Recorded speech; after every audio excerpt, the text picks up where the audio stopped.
Nobody in that room was ready for what was about to happen. A man in worn-out work boots, carrying a toolbox, just walked into one of the most powerful boardrooms in the city.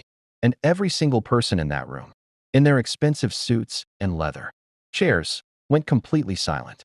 This is the story of Marcus Webb, an elevator mechanic, a man most people walked past every single day without even making eye contact. And this is the story of how one woman's joke turned into the moment that changed both of their lives forever. Stay with me, because by the end of this, you're going to look at the people around you very differently. Let's set the scene. It's a Tuesday morning in downtown Chicago, the kind of morning where the sky is gray, the coffee isn't hot enough, and everyone's rushing somewhere important. The elevator at Callaway Tower, 34th floor, corporate building, has been making a strange noise for about 3 weeks. A low grinding sound. Nothing dramatic, just enough to make people nervous every time the doors closed. Marcus had been the maintenance guy for that building for 6 years. 6 years of early mornings, late nights, grease on his hands, and a name badge that nobody bothered to read.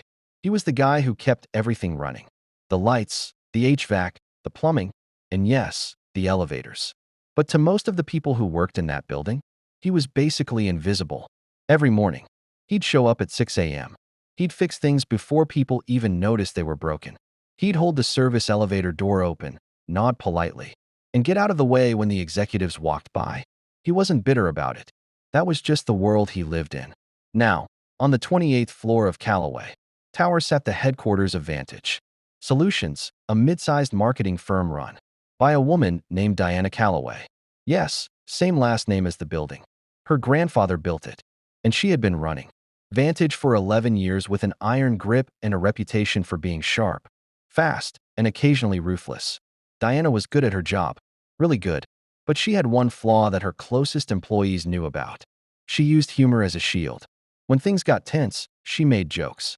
When meetings got boring, she stirred the pot. And on this particular Thursday afternoon, with her quarterly board meeting coming up and the numbers looking rough, she was in a mood. Her assistant knocked on her office door and told her that Marcus, the building's mechanic, had just finished fixing the elevator on their floor and was packing up his tools. In the hallway, Diana, without even looking up from her laptop, said something that she thought was funny. She said, "Tell him the board meeting starts in 10 minutes.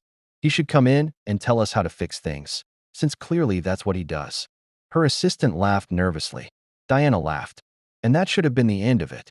Except her assistant, a 24-year-old named Jordan who was new, eager, and very literal, actually went and told Marcus. And Marcus said yes.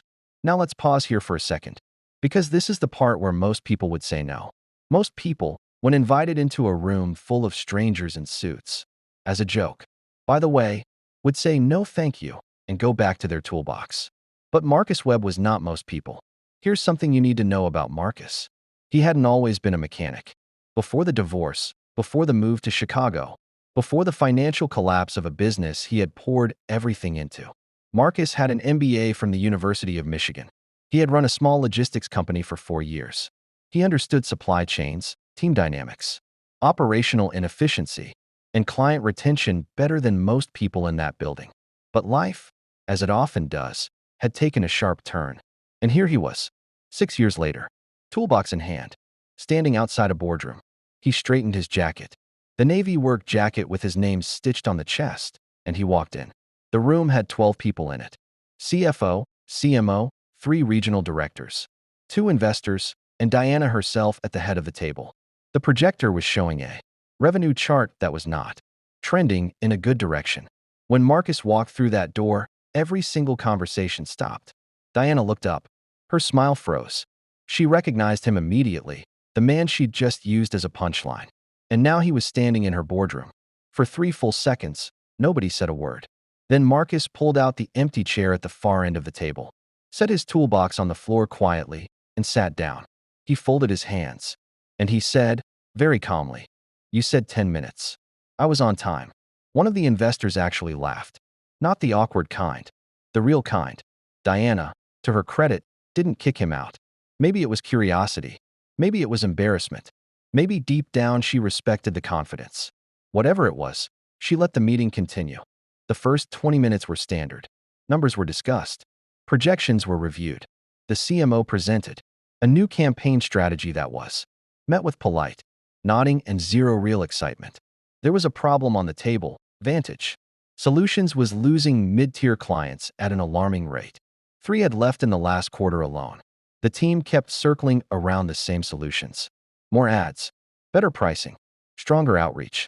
Marcus sat quietly. He listened. He didn't reach for his phone. He didn't fidget. He just listened the way someone listens when they've spent years being in the background, watching how things work, noticing what everyone else is too busy to see. Then one of the regional directors said something that clearly frustrated him. He said, "These clients leave because they don't understand our value. We need better marketing." And Marcus spoke up. He said, "Respectfully, I don't think that's the problem." The room turned to look at him like he'd just spoken in a different language. Diana leaned forward. "Go on," she said. And there was something in her voice, not mocking anymore. Something closer to curious. Marcus said, "I've been in this building 6 years. I've fixed the elevator on your floor more times than I can count. And every time I'm up here, I hear things. Not on purpose, I just do. And what I hear, over and over, is your team talking about what clients need instead of actually asking them. You're guessing. And clients, especially mid-tier ones, they can feel when they're being guessed at. It makes them feel like a number, not a relationship. Silence. Not the uncomfortable kind. The kind where something true just landed in the room and everyone's processing it. The CFO cleared his throat. One of the investors uncapped his pen. Diana hadn't moved. Marcus kept going. "In logistics, my previous work, we had the same problem. We kept losing clients at the 3-month mark. We thought it was pricing. We spent months adjusting pricing. It didn't help. Then we did something simple. We called every client personally at the 45-day mark, not to sell anything, just to ask how things were going. Client retention went up 34% in 2 quarters. No new marketing, no price changes, just a phone call that made people feel like they mattered. Now here's the part that nobody tells you about moments like this. It's not magic. It's not luck. What Marcus did in that room was something that takes years to develop, the ability to see a problem clearly because you're not emotionally attached to it. Everyone else in that room had skin in the game. Their jobs, their bonuses, their reputations. That kind of pressure makes smart people blind. They stop seeing what's actually broken and start defending what they've already built. Marcus had nothing to defend. He had no ego on that table. He just had 6 years of listening from the hallway. Diana called a short break 15 minutes later. She walked to the end of the table where Marcus was sitting, and she asked him, quietly, so nobody else could hear, "Who are you?" Not rude. Genuine. The way you ask someone that question when you realize you've been looking at them wrong the whole time. He told her. The MBA. The company. The collapse. The divorce. The move. All of it. In about 90 seconds. The way people talk about hard things when they've had enough time to stop being ashamed of them. Diana stood there for a moment. Then she said, "Why didn't you ever say anything?" Marcus smiled and said, "Nobody ever asked." That line hit her like a slap she needed. Because the truth is, and this is the part of the story that goes way beyond Marcus and Diana. How many times do we walk past someone and assume we already know everything we need to know about them? How many times do we look at a job title, or a uniform, or a neighborhood, and think, "Okay, I've got you figured out"? We do it every single day. All of us. We talk to the CEO and we lean forward. We talk to the janitor and we look at our phones. And somewhere in that habit, we miss some of the most important conversations of our lives. Diana didn't just thank Marcus and send him back to his toolbox. She asked him to stay for the rest of the meeting. And over the next 2 hours, Marcus contributed 3 more observations. All of them grounded in real operational experience. All of them things the team hadn't considered.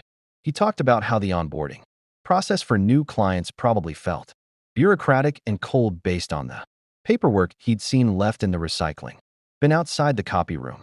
He pointed out that 2 of the regional directors seemed to have overlapping responsibilities, which based on the tension in the room was probably causing internal confusion that clients were picking up on. And he suggested that their biggest growth opportunity wasn't chasing new clients. It was deepening the relationships with the ones they already had. By the end of the meeting, the investors were asking him questions directly. One of them, a man named Robert Chun, pulled Diana aside after the meeting and said, "I don't know where you found that guy, but he's the clearest thinker in that room." Diana knew exactly where she found him, standing in the hallway with a wrench. What happened next isn't a fairy tale. Life isn't a movie where everything wraps up with a bow in 5 minutes. But here's what is true. Diana offered Marcus a consulting contract 2 weeks later. Part-time to start. She wasn't going to pretend one meeting solved everything, but she wanted his perspective at the table on a regular basis.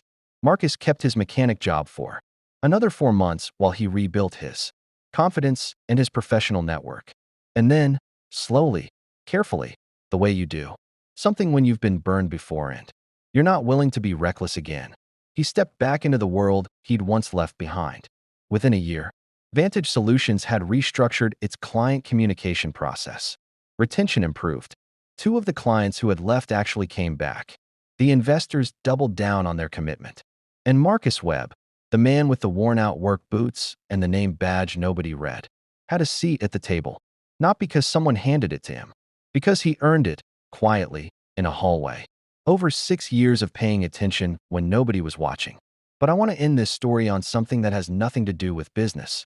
A few months after everything changed, Marcus went back to Callaway Tower to fix something on the 12th floor. Old habit. He still liked to come back. And in the lobby, a young guy, maybe 22 years old, was mopping the floor. Head down, earphones in, doing his job and being invisible the same way. Marcus had been invisible for 6 years. Marcus stopped. He waited until the guy noticed him. And when he did, Marcus said, "Hey, good work in here. This floor's always clean." The guy looked up, a little surprised, nodded, said thanks. That was it. Small moment. 30 seconds. But Marcus knew exactly what it felt like to be that guy. And he also knew that sometimes 30 seconds of being seen is enough to remind you that you're worth paying attention to.